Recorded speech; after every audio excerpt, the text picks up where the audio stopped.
welcome back to the Health Fun podcast. I am joined by my gorgeous friend, Meadhbh McGann. Say hello. Hey guys, how are you? Meadhbh is also known as Meadhbh Coaching on Instagram, and she's like, no, that's not my name. And I'm like, I'm actually starting to call you Meadhbh. I know. Nickname my whole life, honestly.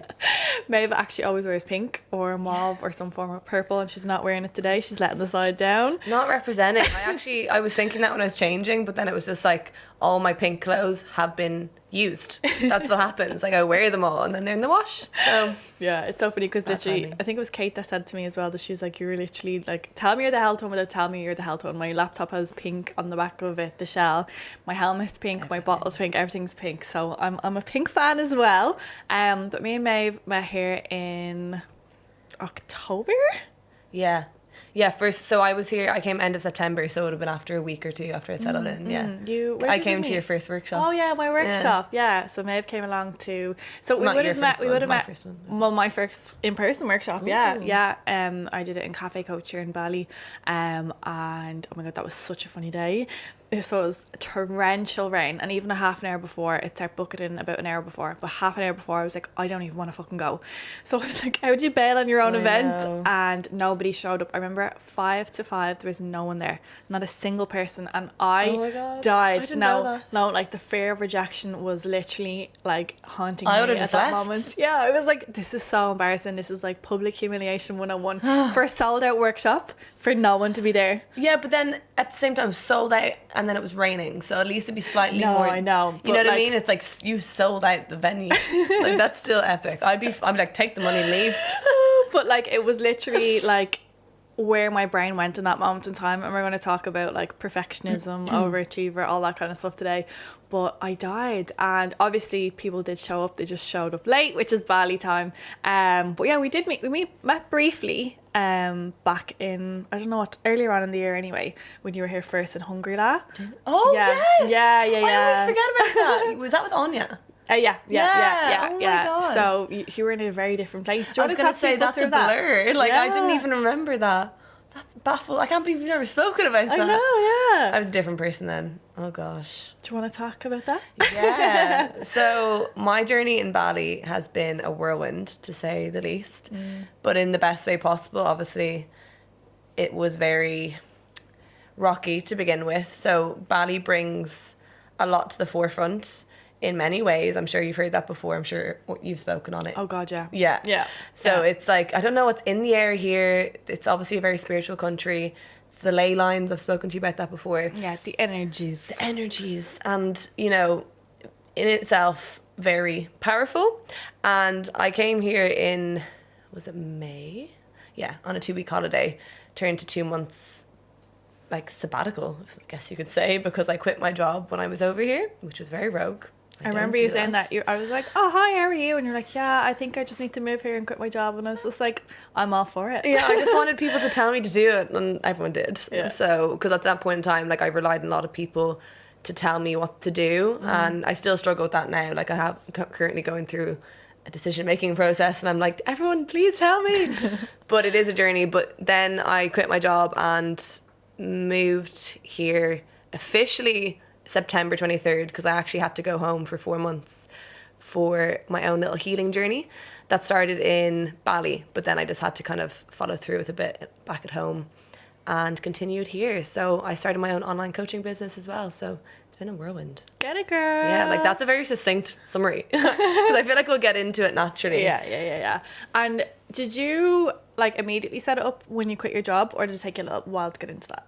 So because I'm very proactive person, because I am like a lot of my self-worth, I would say, used to be very like rooted in my productivity, but it still is, if I'm being honest. Like I do struggle with this, but I'm definitely heaps better. Like the last few days, for example, I've just been in a really bad funk, and I've been taking it way easier on myself, because on those days when you're not feeling good and you don't know what to decide to do, you choose yourself. And like it's really hard. It's easier said than done. But then I was really in that headspace that my productivity, if I wasn't doing anything, especially when I quit and I'd made this commitment, I was like, now I got to just do it. Yeah. So I started literally all my courses. I did everything when I was over here, and I completed them finally when I was in Ireland. So yeah, I started, I guess, the build up, the setup of it. And then I spent a few months in like the background, like setting all my systems up and just kind of starting a page and all the stuff that goes into starting a business online. And then officially launched mid-August. It's only, I keep forgetting how short it's been because it feels like half a year. There's no concept of it's time. It's been half a year. Yeah. Kate was saying that loads in her stories recently, and I'm like, yes, you're so right. Yeah. It's Christmas time soon. I know. Yeah. I did a podcast before and it was talking about Christmas, and it's like you don't really feel the Christmas season until there's decorations up, because you don't get that like easing into winter, you know. Yeah. There's no seasons. There's no Christmas decorations. The time that there's no like stretch in the evenings or it gets darker and colder. There's none of that shit. A long stretch in the evenings now, boys. No, it's just hot all day, every day. When does sunset? 6:30? In and around that, yeah. Pretty much all year round, except for when the clocks go forward, you kind of get like an extra 40 minutes or so. But amazing. I love how you kind of mentioned about how Bali, it's been mentioned on this podcast how many times now. Like, if you haven't gotten that message already, Bali's an amazing place, but be prepared for the healing. Like, be prepared to go deep. I wasn't prepared. It doesn't. I suppose for most people I've spoken to, my friends, it is a place where it's very confronting. You're kind of I suppose what popped up for you? Like, would it have been like comparison? What would it have been for you? So I like set this intention one time, and it was to heal my inner child. And no joke, ever since then, everything in my life unraveled to get me to the point where I'd have to be forced to start healing. So for me, it was like my fear of abandonment, broke up with a long-term partner. What other fears and wounds do I have? Loads. No, I'm joking. I'm much better now. But sister wound, had to confront that when I was here, more so recently, because I've been fortunate to meet my tribe. What was it? The vibe attracts the tribe. Yeah.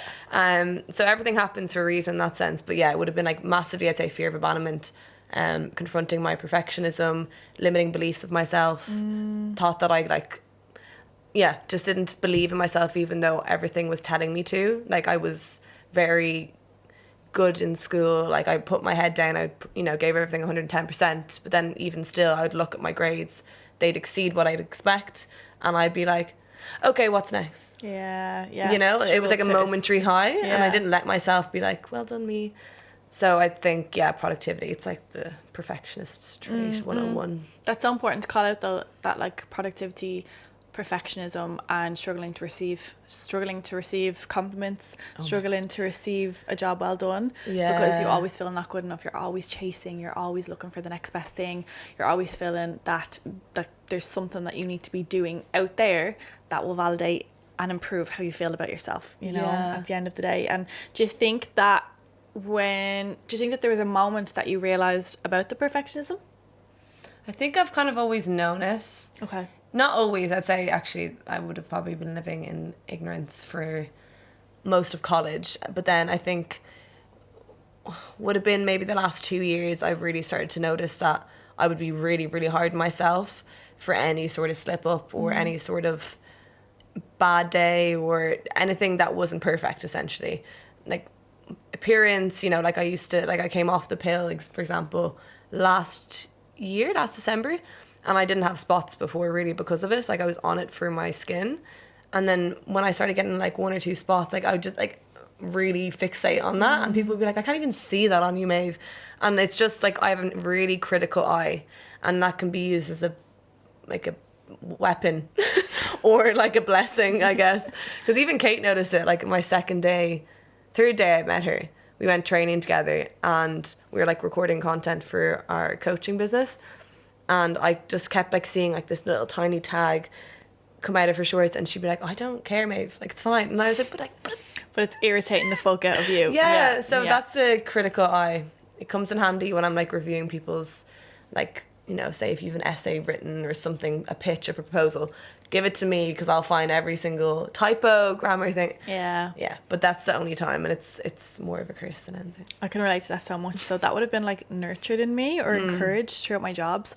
It would have been like, you're so efficient, you've got such an attention to detail, you're like you said, the kind of reading over things, making sure 10 things are million perfect. Times. Yeah. But there becomes a point where that no longer serves you, that actually severely hinders you. Like I would have had severe anxiety over those kind of things, like reading and rereading, and then you're getting to the point where like I would still post something or create something, there would still be a mistake in it, and I would fucking like, I would beat myself up so much. I'd like be so mean to myself. I know. How did that show up for you?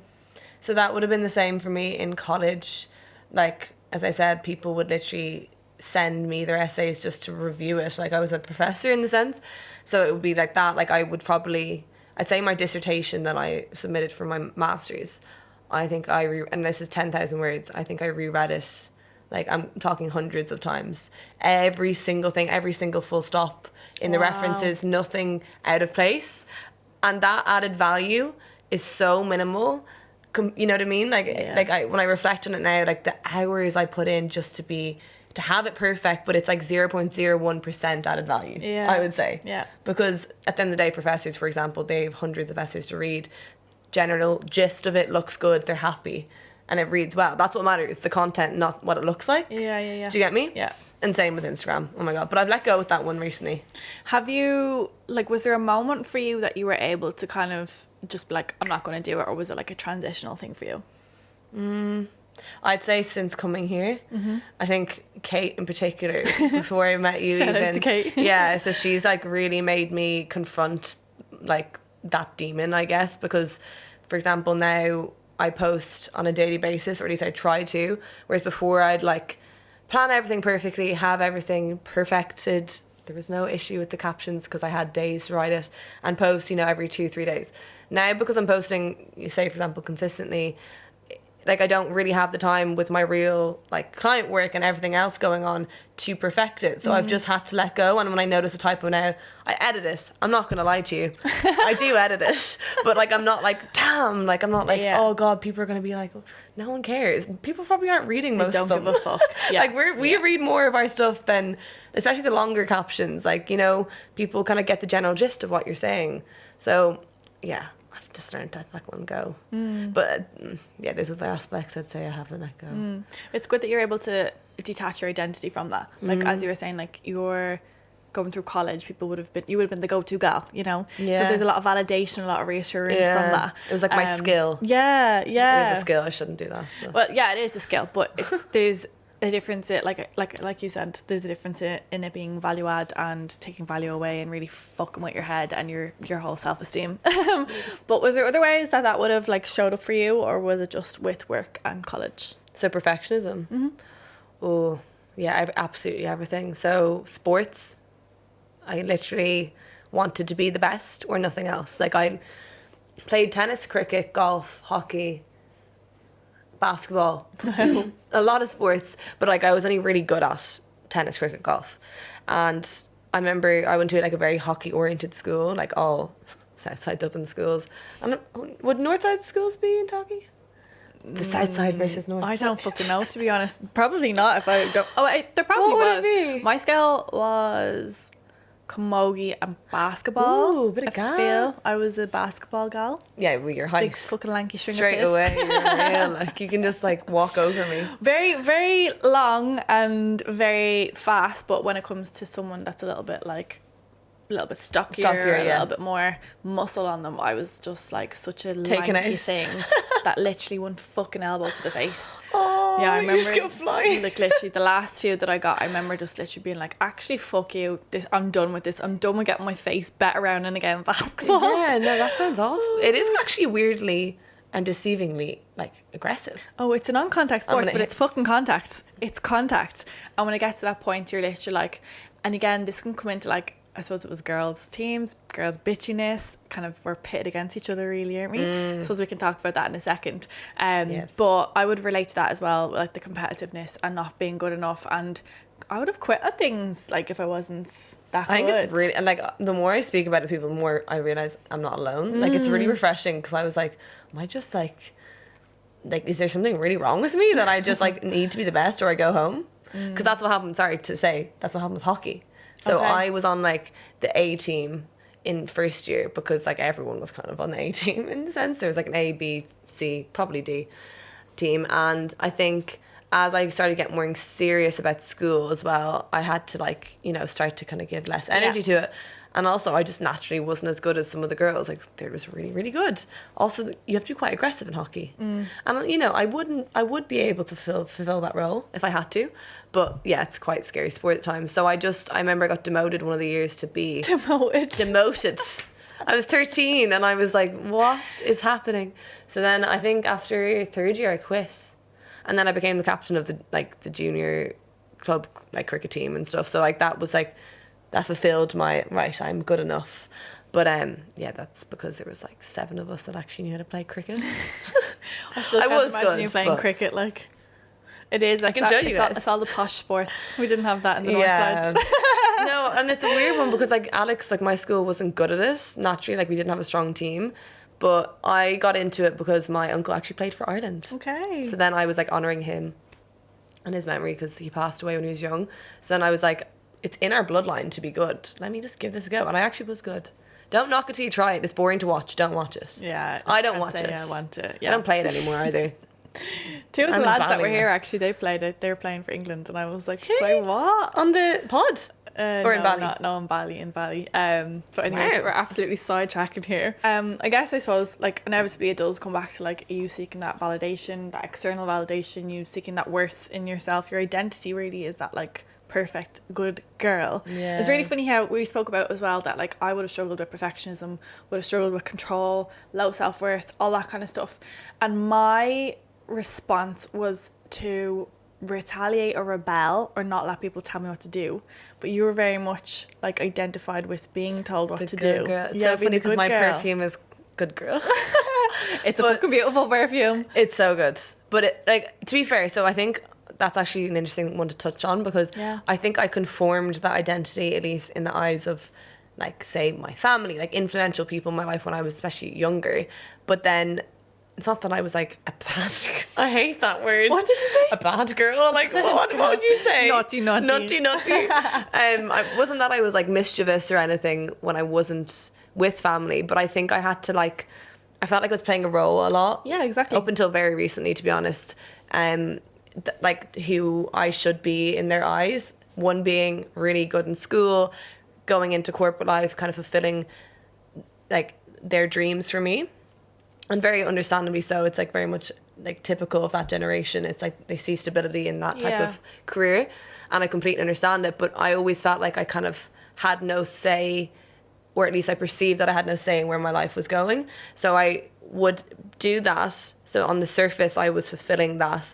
But then behind the scenes, I definitely wasn't your typical good girl, I guess you could say, because we have to live. We're young. Good. No, I'm glad to hear that as well, because I do think that there's like a lot of things that we do for like approval and like getting your parents' approval. Obviously, you want to do them proud and all that good stuff, but there can be elements of that, your life and your childhood, that's taken away from that as well, you know. The fun part. Yeah, and I've met a lot of people in Bali who they're in later life actually discovering their own inner child again, and they're going wild. They're having those crazy teenage years in their 30s, say, and it's nice to see. It's nice to see they do get to live that out. But I suppose that can be really distressing for them, for a societal thing. They're like, that's not what it's meant to look like, you know. That can create distress in itself. But anyways, I suppose, did you feel that like from that you had inner child healing to do, or do you think it was from a different angle? I think there's so many angles to it, but a big one for me would be rooted in like inner, like when I was growing up, as I said, conforming to be and look a certain way, that I kind of lost my sense of self. Like I really, like I struggled big time with identity issues, I guess you could say, in terms of, especially when you're like putting on different hats, say when you're in different people's company, because it's like, then you start to have, it's like you lead yourself to burnout, because then you're having to play these different roles. You sometimes have to forget how to be that way, you know? So it was very tiring, let's just say that. So I think for me, it would have been rooted in growing up not really knowing who I was aside of other people's expectations. And then learning up until recently that I became a very codependent person because of stuff that happened when I was younger. And that's not who I am at my core. Like I'm a I'm Sagittarius. Independent bitch. Yeah, I'm meant to be fiercely independent, and I definitely have come home to that recently. That's lovely. Like, really, yeah, it's really nice. Like, I spend so much time on my own that even, like, so I had a friend over for the last few days, like, having company all the time, I'm like, what, this is so overwhelming. I'm so used to, like, and I love her to pieces, but I'm just so used to doing everything by myself, and obviously there's two extremes, so I need to find a balance, because I do not want to be on my own for the rest of my life. Yeah. You know, and like the idea of living with someone gives me the ick. But I think that's so lovely how you've come to a place where you're so comfortable by yourself now. Yeah. You're no longer seeking that like validation or approval in other people and depending on other people to be around. So I've done that myself as well. I've been codependent. I've overvalued people's position in my life and undervalued myself and my own company and my own validation, my own worth. Yeah. But I did shift to hyper independence. I feel like it's a natural transition that you're like, well, fuck people, they're dangerous, they're unsafe, they're going to tell me what to do, and you do need that space for yourself, for your healing journey. I really do believe that. Yeah, I didn't even think of that. Obviously, if you've got people in your life that you do trust and do feel safe around, they can be an amazing support. But I do think introspective time to reflect, time to connect with yourself. Like, you're now getting so much better at making decisions for yourself, and that's not something that you were able to do, you know? Like, watching you in the women's circles and your thought processes and everything that you do. Yeah. And the way you're making decisions for, like, how you feel, not just how you look or what other people want you to do. Like, that's really inspiring. Yeah. You should be very proud of yourself. Yeah, once again, don't take time just to be like, well done. It's like, what's the next thing I need to heal? No, I want you to say thanks so much. Thanks so much. No, actually, it does mean a lot, because you've obviously been on that journey yourself. So you can see, it's very reaffirming that if you say, I'm on the right path, I'm like, okay, we all say this about tell yourself you're on the right path. I know, but I need a little bit of external validation every now and then. Yeah, that's okay. But that's what I say. That's what I say to clients, that like, if I get to the point where I'm really proud of them, I'm always proud of them. But I never want to get to a point where I'm being like, I'm really proud of you. Yeah, because good what girl. Happens, yeah, because what happens if there's 2 weeks that pass and I don't say well done or I'm proud of you, really whatever. So I'm really trying to help them regain their own self-validation, their own self-worth by saying, I am proud of myself. I am really feeling into a job that I did for myself. And that will show up in their check-ins towards the end of their coaching or throughout the journey. Yeah. That they're starting to acknowledge that for themselves, and that's what it's all about. It's about you validating yourself. Yeah, like even the way you probably structure your check-ins, it's like, what was your biggest, win or whatever, because that's really important for them to identify, even if we can see it, like objectively, like looking at like the facts.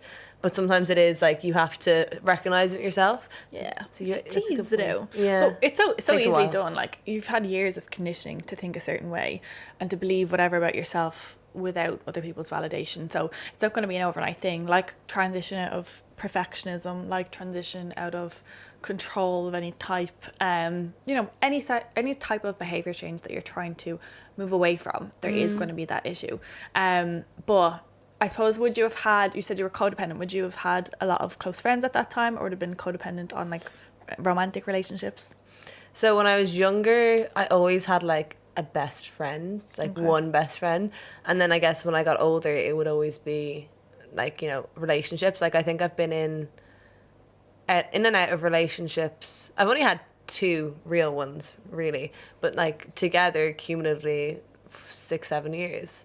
So it's a large part of like my young adult life. So yeah, I definitely had like a codependency. I'd always have to have one like favorite person, I guess you could say, like who you turn to, because I did have trust issues, especially with girls. So when I did find that like deep connection and like I could just be my goofy self and not have to put on fronts, like, I'm a goofball. She sees it live in action. Yeah, it's so funny because people don't expect it from me, and I think that's like the biggest compliment I get is when people say, when they meet me, is when they're like, okay, I didn't expect you to be like this, because I think because of my perfectionist tendencies, I come across maybe not relatable in certain ways and stuff online. Yeah. But like, when you meet me in person, I'm very much the opposite probably of that. But I would have had issues, I guess, with girls growing up. So it would have been a fine balance between kind of lone wolfing a lot of my secondary school experience, because I just put my head down and studied. But then also kind of having, friendships and then friendships and fallouts, because like it's a secondary school, boarding school, all girls. Take from that what you will. Yeah. I think it's self-explanatory, but we're hormonal, we're going through all those changes. There's good valid excuses, but it was very We're pitted against each other though, aren't we? Like I wasn't in a boarding school, but I was in an all-girls school, and I would have been compared to the likes of yourself, who would have had high grades. Would you have had high grades? Yeah. Okay. So high grades, doing all the right things, doing the sport, like you're doing everything, overachieving. On paper. Yeah. On paper. And I was always like smart, sporty, but I was never good enough to be like the top. So that would have been like a comparison for me, that I need to push myself more, that I need to study more, that I have so much potential. I can get that top. And like a B student is fucking amazing. Yeah. But I would have like identified as like a generalist. You know, you're like, I'm not, but also like that's not the benchmark. Obviously, now I know this now. Yeah, but it's mad. Isn't it funny how like our conditioning when we're younger is like to compare ourselves to people across the board? When like, who says that the school system is for fucking everyone in the first place? Like, you could get people who are so good at being creative or practical things that me, compared to them, if I'm really good at theory shit, they'd fucking annihilate me. But like, it shouldn't have to be that way anyway. Obviously, that's a whole other podcast for another day with the school system and stuff. But I suppose I would have looked at the likes of yourself, and I have a few like girls that went to school with in mind of like they would have been doing everything. And I remember in 6th year finding out that a few of them had eating disorders, and it was like, we don't all actually have it together. And there's nothing wrong with that, by the way. There's so much pressure, of course. It's going no to one lead knows to what different things. No one has their shit together. No, that's something. Have you watched the Jonah Hill documentary? No. Okay, neither have I was going to pretend I did. But I saw a few snippets on it, but I want to watch it. But it's like 2 hours long, I think. Yeah, let's just watch it together. His weight? He probably has one on that, but it's his therapist, and he's sharing all. Like he's so passionate about his therapist in terms of how good he is. He wants him to share all this wisdom for free and make it like accessible. And your man, from what I've seen from the little snippets on TikTok, you know yourself, are amazing. And one of the things he says is like, what would your biggest, like, I guess, advice be to people growing up? And it was like, no one has their shit together, like not a single person. And when I say that, I mean no one has it all figured out. No, not even adults. Like, I'm an adult now, and I'm like, am I really an adult? Because I feel like when you're an adult, you know what you're at. No, nobody knows. I'm still what in denial that I'm an adult. I am, but I am. Like, it's a scary idea to be like, that's large and in charge. This is the large portion of our life now. You know, it's the most significant. Fuck it though, like wing it. Like we come back. You're saying wing it to control freak. Previous control freak over here. Yeah, true. Yeah, no. I'm recovering control freak, but that would have been. It's funny you say that, because on paper, like you said, I would have been that person who had everything perfect. Like, I would have been A+ student or the equivalent, because they've changed things now. It's all H1s and stuff, and that was at a cost of my mental health for sure. Like, I literally 110% comes at a cost. But I was like that on paper, good in sport, like I said, excelled in all typical metrics that society deems as the way of valuing your worth. But then I got an eating disorder. So it's really funny you say that, or not funny, ironic, funny, haha. Funny, no, not funny, haha. Funny, weird. That's an Instagram thing. God, you can tell we're content creation lifestyle. But yeah, so that was, so my eating disorder would have started when I really started taking school seriously in 5th year, because that's when, like, I did before stress out already, but this is when I got nicknamed Stress Maeve, because I was awful to be around. A nickname for it. Yeah, but Kate made me feel very at ease when she said that we said in unison that we were both called a demon when we went home. Oh, so was I. Okay, good. Yeah. It's because, like, if people were having fun when I was studying, I'd be like, shut up! My family are laughing now. Yeah, oh my God. You can't have fun if I'm miserable. Okay? That's basically it. I'm sure you've related to that too. But hormonal, like, life's fucking hard when you're younger as well. Like, anyone listening to this, like, it's fucking hard. Don't underestimate it. It doesn't get any less hard as you grow up, don't get me wrong. But I think when you're young, maybe it's because we didn't have the tools back then, or maybe it is because more people are open and honest and vulnerable at this age than we were when we were younger. Like what we said about, like, the sister wound, like, and competitiveness and, like, being against each other. And, like, God forbid you open up, like, if you ever opened up to, like, well, maybe it was just my group of friends when I was younger, along the way at different stages throughout my life, I would have had different groups of friends that bullied me and put me down. And if I ever told a secret, like, it'd be told as gossip, you know, like, not having that trust. Gossiping is like stop fucking doing it. There's no need. And what you're doing is with gossiping is you're judging. and you're judging people to make yourself feel better, okay? And ultimately, if you're gossiping, you need to look at yourself. Like, what is it in that person that you're feeling the need to judge or criticize that you're lacking in yourself? Or what is it that you're lacking in yourself that you're seeing it as an opportunity to be better than that person? You know, we don't have to be against each other at the end of the day. We can come to a place where we're all supporting each other. Like, I do think it has absolutely shifted, and I'd love to see how that has translated to kids, younger girls, because women support women these days. That was not a fucking thing. No.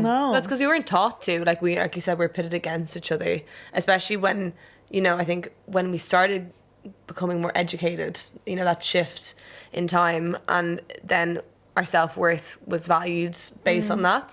But yeah, like, I can definitely relate to being bullied at certain phases of my life. I think especially when you go to an all-girls school, like I went to an all-girls primary school, all-girls secondary school, and I always said I'd love to know what it would have been like, or what I would have been like. Yeah. Who the hell knows? Because I might have been different for, or like, different for bad reasons too, you know, like, who knows what that who knows what that could have instilled in me. But I think, well, I didn't know how to talk to boys when I first started going to social scenes. Alienated. I think it still affected me a little bit. Yeah, it's like, you're my boyfriend or nothing.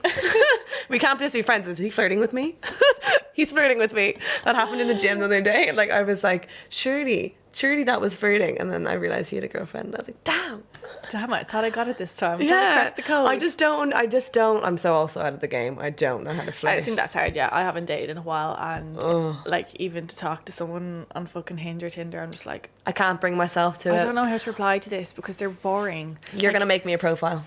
Me? Yeah, because I can't bring myself to do it. You and Kate, take my phone tomorrow night. It is cringy though. It is cringy, I think. That's the thing. Like, it is definitely something that you just have to get over yourself and do if you want to, obviously. But I want to have fun. Be fun. I think that's the important thing though, is making it fun. But some people are so serious and boring on it that you're like, this isn't fun. And if you're in person in a conversation, like, your authentic self is going to come through. It's not about creating the perfect text, you know. See, I don't want to meet someone online again, because I did that. I think that was the last few. Like, and I just don't. I want to meet it. I want it to be like fate, like, you know, in the movies where it's like you're not expecting it, and like you just click, and then you start as friends, and then you realize you love each other. That's in the very far future for me right now. Our romanticizing version of love, ladies and gentlemen. That's what I'm saying. I'm still a hopeless romantic. Look, I was told by a tarot reader that I'm going to meet my person in February, and I'm going to meet in a hallway, going to bump into each other. And like, if that's not, oh my god, and then you drop your notes, and then it's like, and then you lock eye contact. It's just like, oh my god, hi bae. like, and it's so funny that I was like, all right, okay, very specific chances of that happening, and I'm secretly being like, okay, it's nearly February.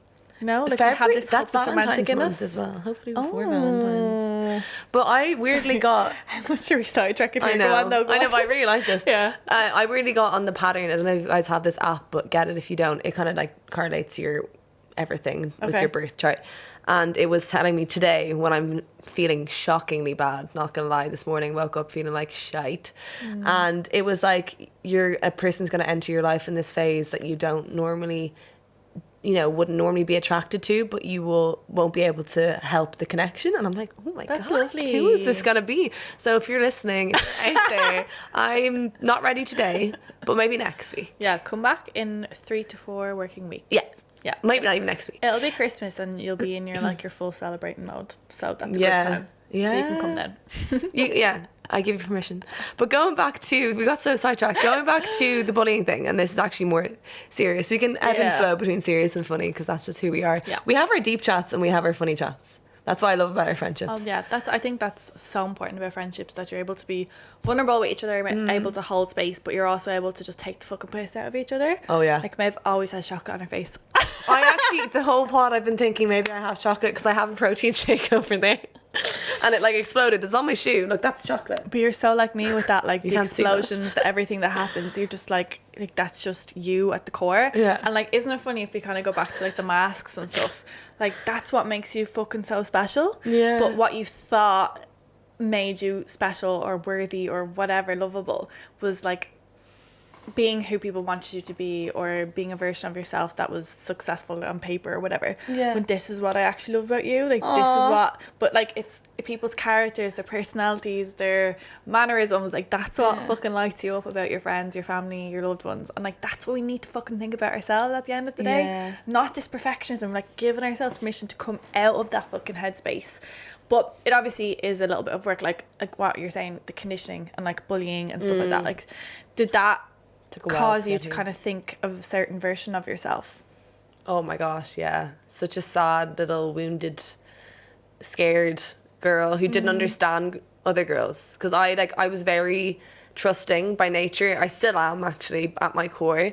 But I always just end up getting hurt. But I was, always very trusting girl.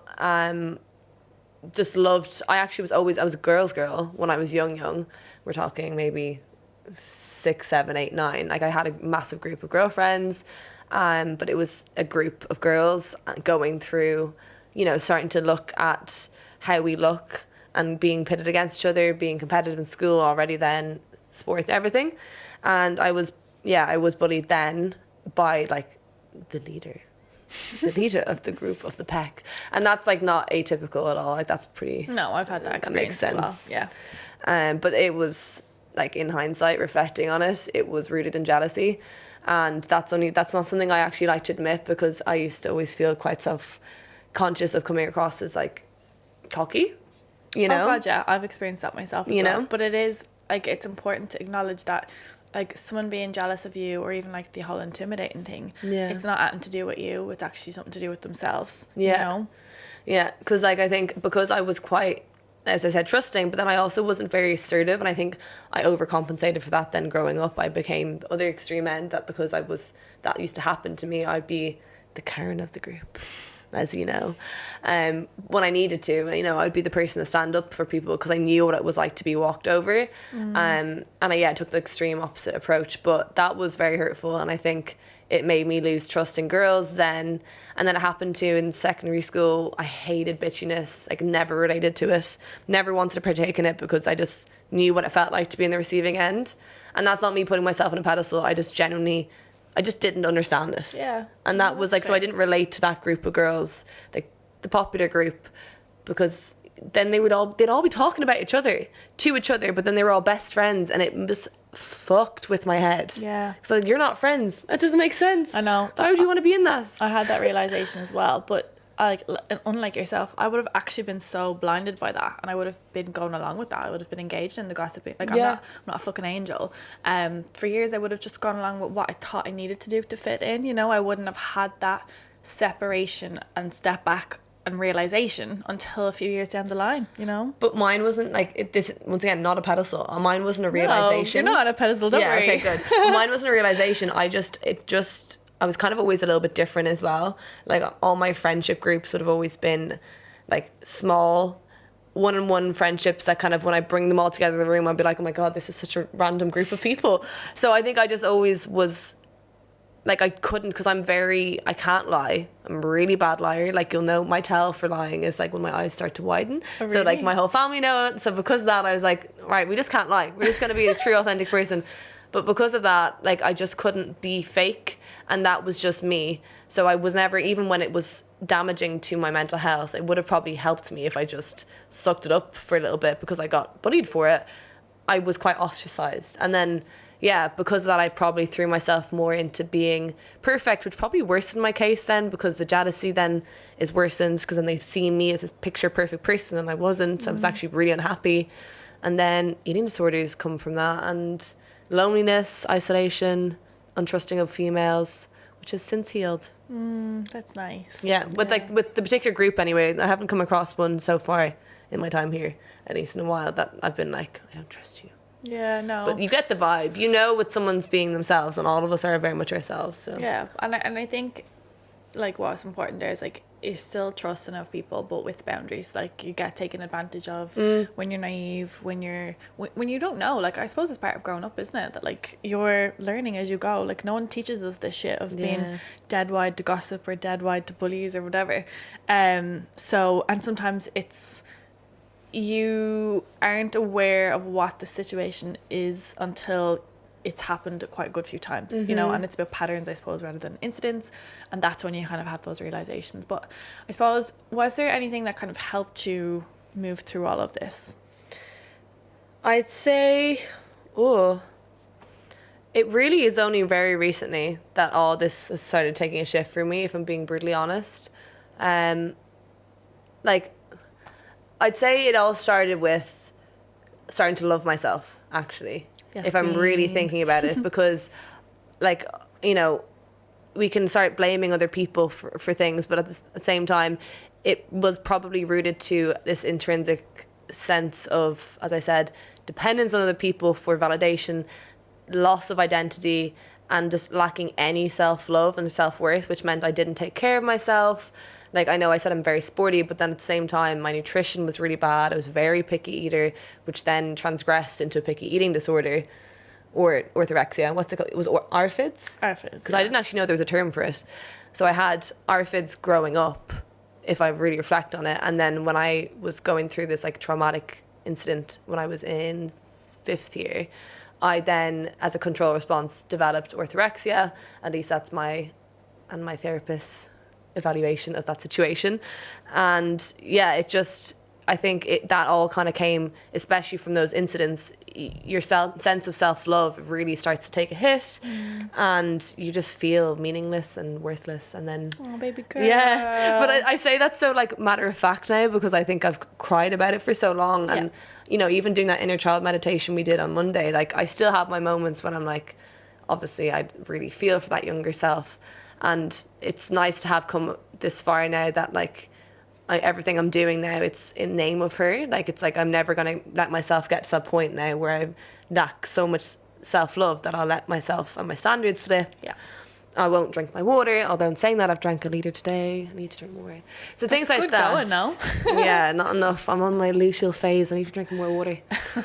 But yeah, so we've come a long way, but I'd say it all starts with self-love. And I know it sounds airy-fairy if you're not on that journey yourself, but if you listen to the Health Ones podcast, you're probably not going to be, that's not going to be too alien to you, all these concepts. Yeah. But I think some people back home, like some people being like older generations, like they look at what I'm doing, saying they're like, that's like, what is that? You're some mad hippie. She'll run off and then she'll come back and find out what she's actually meant to be doing. Yeah, but like this is like part, like I'm never looking back now. So yeah, start with self-love, and that kind of, for me, I guess, would be like regulating my nervous system, mindfulness practices, and yeah, just slowing down. Slow down.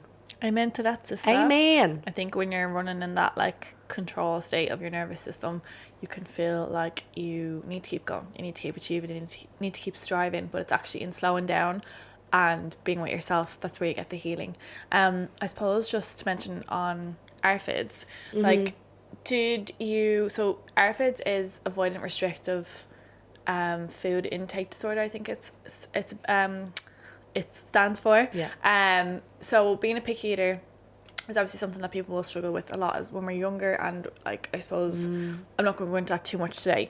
But I suppose you didn't know what that was at that time, but did you actively try and work through being a picky eater?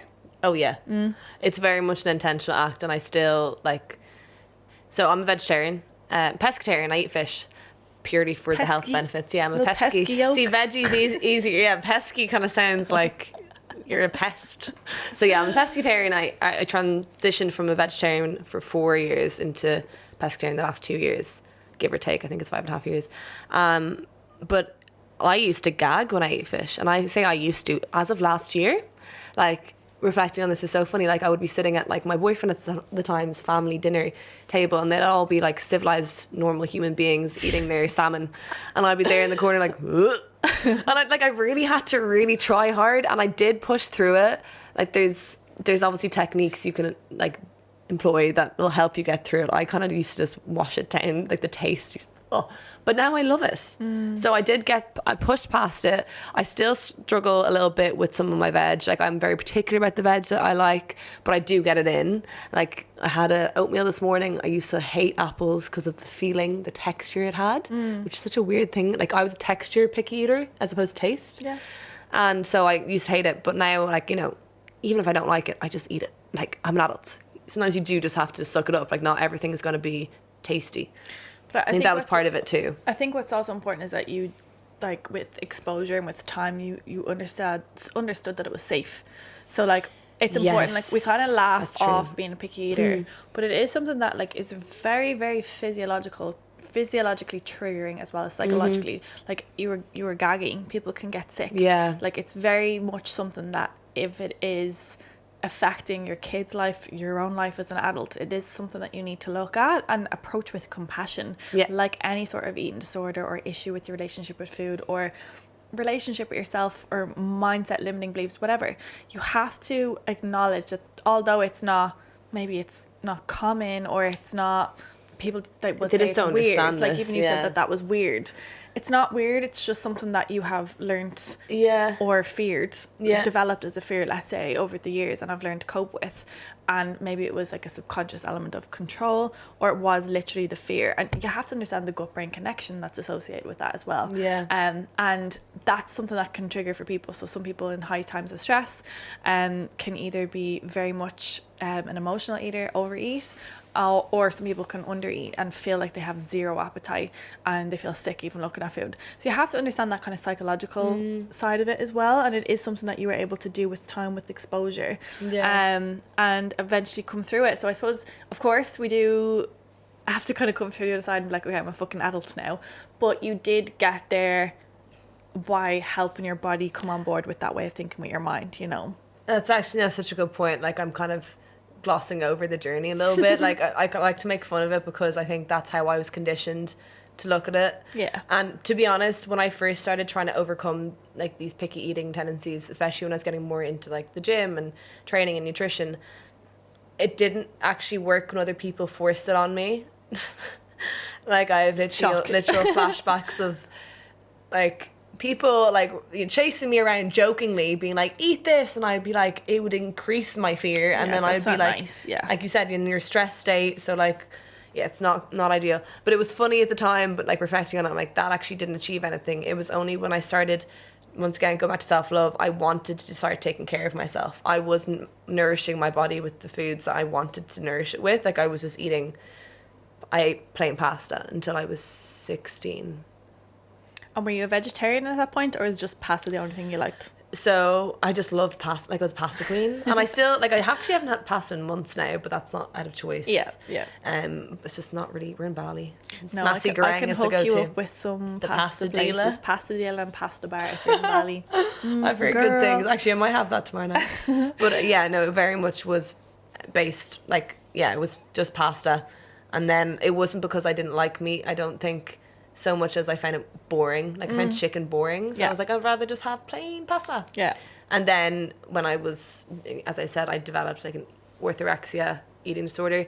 Then I just kind of naturally cut out meat because I didn't have it anyway. And I just started having seeds, nuts, really random things actually now. And would that have been with the goal of trying to get more protein in as a vegetarian, or would that have been just you trying to eat more food? When I had orthorexia, or recently? I suppose when you were starting to transition away, I suppose, would you have known you had orthorexia at the time? So I had it probably for only like a year and a half, I'd say, like officially when I was in, deeply ingrained in me, but it took a while to come off it. But I'd say I didn't know it until everyone was starting to say it to me. Like, all my friends were really like interventions and stuff. So I didn't know. I just it was like I was coping in the best way I knew how. And there was no strategy. There's no rhyme or reason to it. There's not, it's not like even then, it wasn't necessarily like I wanted to achieve a particular physique. It was a control response. So it's not always to do with how you look. It was partially like I wanted like a thigh gap then, because that was when it was a thing. It was what looking that way would have made you feel like, or would have offered you or validated you with, or helped you achieve, like, at the end of the day, Controlling the controllables. At least I thought I was, but nothing's in control. No, you wanted to control everything. Yeah. Everything. That's still a situation. A situation to be in explored. A situationship with control. Yeah. Oh, God, can I get out of that? Tap out. Tap out. So then obviously I had that when I was like 16, 17.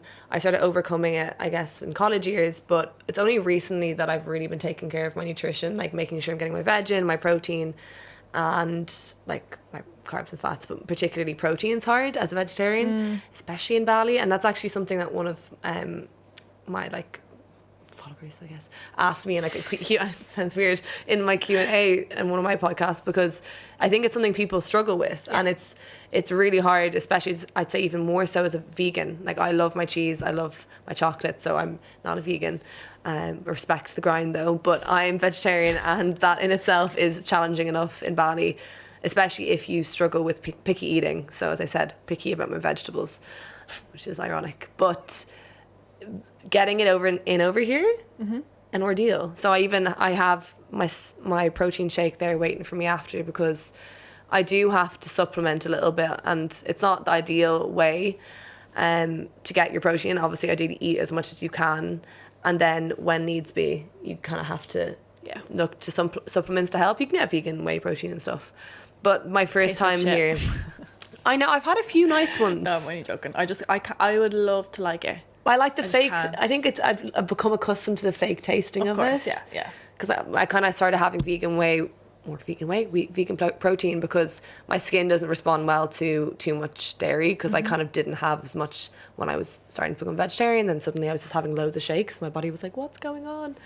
But yeah, over here I'd probably just, I hit my goal, but it takes a while. It takes a lot of, like, I have to plan. I have to think what I'm going to have for breakfast, my 3 main meals, and then I have like 2 mini meals, and then I probably also have a shake. What would your main sources be? Tempeh. Oh, love tempeh, but it's very acquired taste. Learned to love that one. Tofu as well, although it tastes kind of weird over here. Okay. Have you had it? Yeah. Tastes like rubbery or like soapy. This is where I tried it, so I was a bit like, that's gross. Oh no, it tastes weird over here. Okay. Yeah. Good to know. Try it in like Thailand with like, you know, pad thai or something. And very then specific. Yeah, I don't know. Well, it's Thai. That's what I thought. Yeah. And then so mainly my protein source per meal would be tempeh or tofu, like without a doubt, for lunch and dinner, or salmon. But I don't really have fish much over here. Maybe you recommend anywhere we can go? Yeah, I will try. Hook you up. Yeah, because I kind of miss fish, because I did get into the swing of having it like at least twice a week. And breakfast, I have like my protein pancakes, protein porridge, protein shake, everything. So it's very doable. You just have to make conscious decisions about it. If you value it enough, you will make it work. Amen to that. It is, and it's just really about like you said, picking your sources, rotating them, making them enjoyable, and that's all you need to do. I suppose what people will like get stuck in it and like, I don't know what to eat, and it's like, just make it simple. Pick your sources of protein, pick your sources of carbs, fats, whatever. Put them together, mix them up, switch up the flavors, switch up how you cook them, and that's that. There you go. Bish bash bosh. Thank you so much for coming on. It was so fun. Can you tell people where they can find you? So my name is Meadhbh, but as what it said, I go by Mauve Coaching. So it's because my branding is mauve, and I've always identified with that colour. There's my identity right there. Mauve. So Mauve Coaching is my Instagram. Yes, amazing. You can find me. And she offers coaching as well. She's qualified in training, nutrition, and yoga as well. So yeah, gut health cert and yoga. Amazing. Yoga is something that I'm like it's very much a journey for myself as well, because as I said before, it's all about nervous system regulation for me. So that's the way I approach it. But yeah, they're my qualifications. Amazing. Go give her some love. Go give her a follow. If you enjoyed this episode, would greatly appreciate if you could give us a rating, hit the subscribe button, and share it on with someone who would find value from it as well. But yeah, thank you so much for coming on. Thank you, Meadhbh. Thank you. Bye. Thanks, guys. Bye.